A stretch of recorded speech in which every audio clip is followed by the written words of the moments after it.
سب سے پہلے آپ نیت کریں گے. نیت کی میں نے نماز جنازہ کی. دھیان دیجیے واسطے اللہ تعالی کے. دعا اس میت کے لیے. دھیان دیجیے, دھیان دیجیے, بٹھائیے اس کو ذہن میں. نیت کی میں نے نماز جنازہ کی واسطے. دعا اس میت کے لیے, پیچھے اس امام کے, منہ میرا کعبہ شریف کی طرف. پھر اللہ اکبر کہہ کے ہاتھ باندھ لیں گے. کریے ایسا.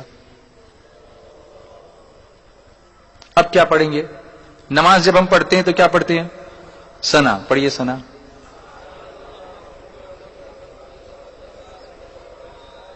ایک لفظ صرف بڑھانا اس میں, سبحانک اللہم و بحمدک و تبارک اسمک و تعالی جدک. اس کے بعد وجل ثناؤک, وہ بولیے ولا الہ غیرک. ہو گئی ثنا. اس کے بعد ہاتھ نہیں اٹھائیں گے, بولیں گے اللہ اکبر. بولیے. اب درود ابراہیم جو ہم نماز میں پڑھتے ہیں وہ تو سب کو یاد ہوگا ہی, التحیات کے بعد. اس کو پڑھیے.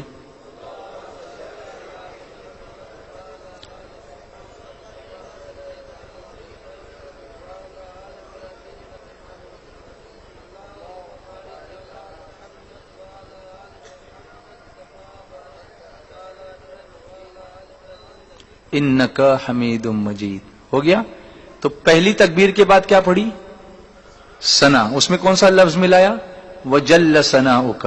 دوسری تکبیر کے بعد کیا پڑھا؟ درود ابراہیم.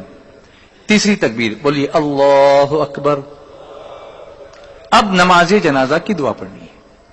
وہ دعا ہے اللہم اغفر لحینا و میتنا و شاہدنا و غائبنا و صغیرنا و کبیرنا و ذکرنا و انثانا.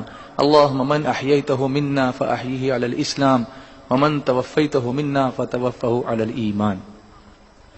اگر یہ دعا یاد نہ ہو, اگر یہ دعا یاد نہ ہو تو کیا کریں؟ تو کیا کریں؟ یاد کریں. آپ سوچ رہے ہیں کہ تو نہیں پڑھیں, ایسا نہیں ہے. اگر یہ دعا یاد نہ ہو تو کیا کریں؟ یاد کریں. جب تک یاد نہ ہو اس وقت تک ایک طریقہ ہے کہ دعا کی نیت سے سورہ فاتحہ پڑھیں. تلاوت کی نیت سے نہیں. کس نیت سے؟ آسان ہے نا, لیکن یاد کریں.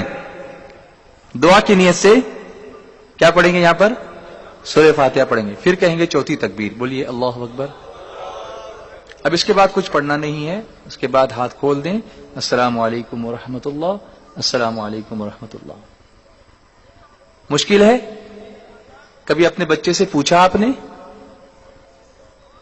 کبھی پوچھا کہ بیٹا تجھ کو نماز جنازہ آتی ہے؟